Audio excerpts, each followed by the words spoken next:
जम्मू कश्मीर से है। जम्मू कश्मीर जहां पर ऑपरेशन ऑल आउट पर गृह मंत्रालय ने किया है बड़ा फैसला।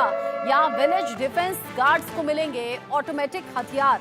जो अभी की जानकारी है, आतंकी गतिविधियों को लेकर यह बड़ा फैसला किया गया है। विलेज डिफेंस गार्ड्स को मिलेंगे ऑटोमेटिक हथियार, जिससे कि आतंकियों का सामना करना भी और उनका सफाया करना भी इजी होगा। ऑटोमेटिक हथियारों के साथ जब यहां डट कर ड्यूटी की जाएगी तो फिर आतंकियों को खात्मे के लिए भी, आतंकियों के खात्मे में ये ऑटोमेटिक हथियार काम करने वाले हैं।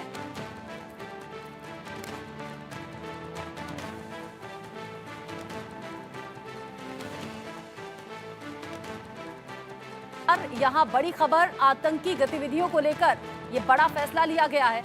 जम्मू कश्मीर से बड़ी खबर इस वक्त की ऑपरेशन ऑल आउट पर गृह मंत्रालय की बड़ी नजर है, पैनी नजर है। और ऑपरेशन ऑल आउट पर गृह मंत्रालय ने किया है बड़ा फैसला। विलेज डिफेंस गार्ड्स को ऑटोमेटिक हथियार देने की बात सामने आ रही है। आतंकी गतिविधियों को लेकर यह बड़ा फैसला है। जम्मू कश्मीर में पिछले कुछ दिन में हम देख रहे हैं लगातार अब यहां आतंकी गतिविधियां बढ़ी हैं। ऐसी कोशिशों को अंजाम देने की कोशिश में लगातार घुसपैठिए आतंकी हैं। इस खबर को लेकर अब मेरे सीनियर कुलीग अजय जांडियाल मेरे साथ में जुड़ गए हैं। अजय, विलेज डिफेंस गार्ड्स को ऑटोमेटिक हथियार देने का फैसला गृह मंत्रालय ने किया है। ये कौन से गार्ड्स हैं और ये किस तरह के ऑटोमेटिक हथियार होंगे और क्या इससे ऑपरेशन ऑल आउट में बड़ी मदद मिलेगी? देखिए, बिल्कुल आप सही कह रही हैं। जिस तरीके से लगातार अगर आप देखें तो जम्मू कश्मीर में अब आतंकी गतिविधियां तेज हुई हैं, उसके बाद सुरक्षा बलों के लिए चुनौतियां ये बढ़ गई थी कि जो आम लोगों को, मासूम लोगों को निशाना बनाने के प्रयास आतंकी करते हैं, जैसा ढांगरी में किया, जैसा थन्ना मंडी में किया, जैसा बीडीजी गार्ड जो बसंतगढ़ में थे, उधमपुर में किया, इस तरह के हमले जो हो रहे थे वो सुरक्षा बलों के लिए चुनौती था। और उससे अगर पहले देखें तो ये विलेज डिफेंस गार्ड जो हैं, इन्होंने कई बार आतंकियों को मार गिराने में सुरक्षा बलों की मदद की है, खुद मार भी गिराया है। पुरुषोत्तम कुमार के नाम के जो बीडीजी मेंबर हैं, जिनके घर कुछ दिन पहले राजौरी में आतंकियों ने हमला करने की कोशिश की थी, जिसे सेना ने विफल कर दिया था। पुरुषोत्तम कुमार को शौर्य चक्र इसीलिए मिला था क्योंकि उन्होंने एक आतंकी को मार गिराया था और एक को जख्मी किया था। आपको बता दूं कि जिस तरीके से लगातार आतंकी गतिविधियां जम्मू कश्मीर में हो रही हैं, उसमें बीडीजी मेंबर को ऑटोमेटिक हथियार देने का मतलब है कि फोर्स, जो सुरक्षा बलों की जो मजबूती है, उसको कई गुना बढ़ा देना। क्योंकि बीडीजी मेंबर जो है तमाम गांव में रहते हैं, जो उधमपुर, कठुआ, डोडा, किश्तवाड़, भद्रवाह, रामबन, ये तमाम जो गांव हैं, राजौरी, पुंछ, इनमें बीडीजी मेंबर्स को बनाया गया था। दरअसल बीडीजी मेंबर है क्या, वो मैं आपको बताता हूँ। विलेज डिफेंस कमेटी पहले एक बनाई गई थी, जिसमें इन लोगों को, गांव में रहने वाले लोगों को ट्रेनिंग, वेपन चलाने की ट्रेनिंग देकर इन्हें हथियार मुहैया करवाए गए थे, 303।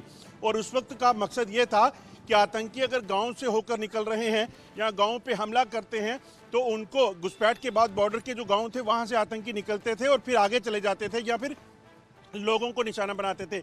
उस वक्त ये कमेटीज बनाई गई थी कि ये कमेटी जो है ऐसे मौक़ों पर अगर कोई गांव पे हमला हो जाता है तो ये कार्रवाई कर सकेंगे।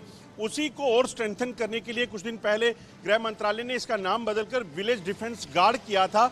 और इनको अब हथियार ऑटोमेटिक देने का मकसद साफ लग रहा है कि जम्मू कश्मीर में जो आतंकी गतिविधियां तेज हुई हैं, जो गांव और खासतौर पे जंगल के इलाकों में आतंकी बैठकर यहां पर हालात खराब करने के प्रयास करते हैं, हमले करते हैं, उन आतंकियों के साथ अगर कहीं मुकाबला हो या वो कहीं गांव पर हमला करें, सिविलियंस पर हमला करें, तो उनको जवाब दिया जा सके। आपको बता दूं, ढांगरी जो राजौरी का एक गांव जहां पर 7 हिंदुओं की हत्या गांव में घुसकर आतंकियों ने की थी, उस वक्त भी एक बीडीजी मेंबर ने ही उन आतंकियों पर फायरिंग की थी, जिसके बाद वो आतंकी जो हैं वो वहां से भाग खड़े हुए थे। तो ऐसे में बीडीजी को स्ट्रॉन्ग करने का मतलब, स्ट्रेंथन करने का मतलब, ऑटोमेटिक हथियार देने का मतलब ये है कि वो ज़्यादा एफिशिएंटली आतंकियों को जवाब दे सकेंगे। क्योंकि 303 जो है वो सिंगल बुलेट राइफल होती है, उससे एक बार में एक ही गोली चल सकती है।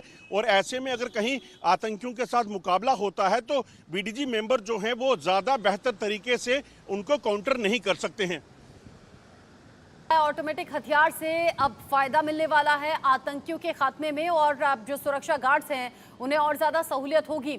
अजय, क्योंकि पिछले दिनों आपने खबर बताई थी कि यहाँ जम्मू के रीजन में भी, जहाँ 20 साल से आतंकियों का खतरा नहीं था, वहाँ आतंकी सक्रिय हो गए हैं, अलग अलग ग्रुप्स में बटे हैं, जो आतंकी जो ग्रुप हैं उन्हें एक्टिव किया गया है। साथ ही आपने बताया था कि सेना प्रमुख पहुंचे तो हाई लेवल मीटिंग हुई है। ये सब इंडिकेशंस क्या तभी से मिलने लगे थे कि ऐसा कुछ बड़ा बदलाव होगा, ऑटोमेटिक हथियार दिए जाएंगे, ऑपरेशन ऑल आउट में तेजी आएगी? स्पेशल ऑपरेशन चलाने की बात भी पिछले दिनों आपने बताई थी। देखिए, बिल्कुल जिस तरीके से लगातार आप देखें तो जम्मू कश्मीर में आतंकी गतिविधियां तेज हुई हैं, आतंकियों की संख्या बढ़ी है और आतंकी जंगल में अपने ठिकाने बनाकर रह रहे हैं, और या फिर ये कहेंगे कि अपने ओवरग्राउंड वर्कर की सहायता से जम्मू कश्मीर में हालात खराब करने के लिए कोशिश कर रहे हैं।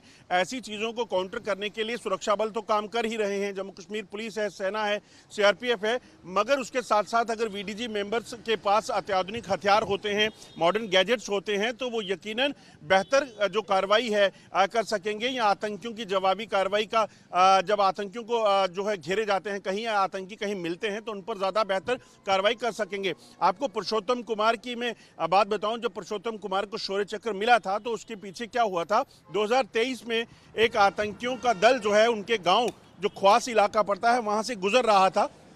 उन्होंने हालांकि गांव पर कोई नुकसान नहीं पहुंचाया था, मगर आतंकियों को देखने के बाद जो है पुरुषोत्तम कुमार ने अपने बाकी वीडीजी मेंबर्स के साथ मिलकर उन आतंकियों को घेरा, और पुलिस को इस चीज़ की जानकारी थी। जब तक फौज और पुलिस वहां पहुंचती, इन गांव के वीडीजी मेंबर्स ने जो है उन आतंकियों के साथ मुकाबला किया, और ना सिर्फ मुकाबला किया बल्कि एक आतंकी को मार भी गिराया, और दूसरा आतंकी घायल हुआ था जिसको बाद में अलग जगह पर सेना ने मार गिराया था। तो कहने का मकसद ये है कि बीडीजी मेंबर्स की तादाद जम्मू कश्मीर में काफ़ी है। कई गांव जो हैं हर ज़िले में, वहां पर इन बीडीजी मेंबर्स को जो है वो ट्रेनिंग देकर हथियार दिए गए थे। ऐसे में अब ऑटोमेटिक हथियार मिलते हैं तो यकीनन ये आतंकियों को ज़्यादा बेहतर तरीके से इनका मुकाबला भी कर सकेंगे और उनको मार गिराने में सुरक्षा बलों की मदद भी करेंगे। बिल्कुल सही बात है, और ये वक्त की ज़रूरत भी थी, क्योंकि अभी सितंबर से पहले पहले विधानसभा इलेक्शंस भी वहां पर होने हैं, जिनकी तैयारियां तेज कर दी गई हैं। शुक्रिया आपका अजय जांडियाल, ये सभी जानकारी हमारे दर्शकों तक पहुंचाने के लिए, इस अपडेट के लिए। आगे बढ़ेंगे अगली